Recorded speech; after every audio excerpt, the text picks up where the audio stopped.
we are absolutely focused on the need for this transition so that we get global warming under control. If we don't do that, we're going to be facing a wave of climate emergencies, which are going to require a similar level of response. And the longer we leave it, the more difficult it is. In other words, what we say is, there's a stopping distance here.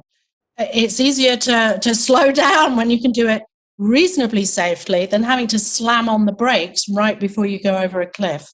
So, our view of this is the way we need to work. Our theory of change, if you like, is that investors like CalPERS, we are the owners, the co-owners of the companies that are producing these emissions. And our role as fiduciaries, that means we have responsibilities. It's a fancy word for what you need to do when you're looking after someone else's money.